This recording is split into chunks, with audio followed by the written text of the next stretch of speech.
Hello.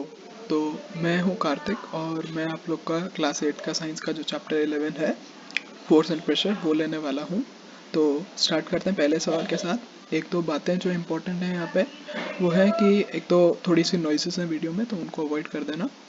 और दूसरी बात, हर सवाल के साथ में एक कॉन्सेप्चुअल स्लाइड आपको मिलेगी, क्योंकि सवाल सॉल्व करना काफ़ी बार आसान होता है पर जो उसके पीछे कॉन्सेप्ट है वो समझना थोड़ा इम्पोर्टेंट है। तो पहले सवाल के साथ में स्टार्ट करते हैं। In the figure, two boys A and B are shown applying force on block A. If a block moves towards right, which of the following statement are correct?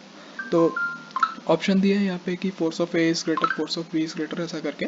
तो इसका जो कॉन्सेप्ट है वो रिजल्टेंट फोर्सेस का है कहीं ना कहीं, कि जब हम एक ऑब्जेक्ट पे फोर्स लगाते हैं एक से ज़्यादा, तो उसका रिजल्टेंट किसी डायरेक्शन में आता है। तो उस ब्लॉक का या उस ऑब्जेक्ट का जो भी मोशन होगा वो इस बात पे डिपेंड करेगा कि जो रिजल्टेंट फोर्स है वो किस डायरेक्शन में। जैसे यहाँ पे जो आप फिगर देख रहे हैं उसमें आपको दिखा रखा है कि एक ब्लॉक पे दो तरीके से फोर्स लगाया है।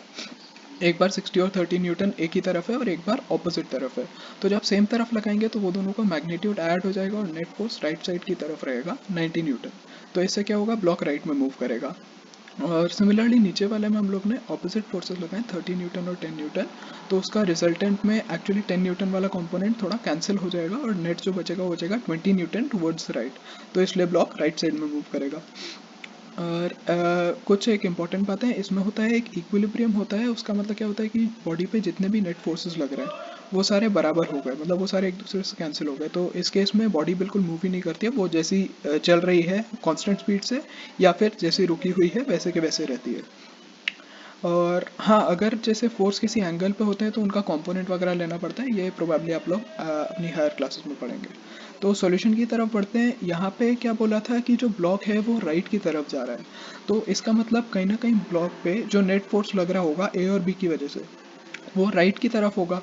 और सिंस ए और बी दोनों पुश ही कर रहे हैं, इसका मतलब क्या है कि ए ज़्यादा ज़ोर से धक्का लगा रहा होगा, यानी ए ज़्यादा फोर्स लगा रहा होगा।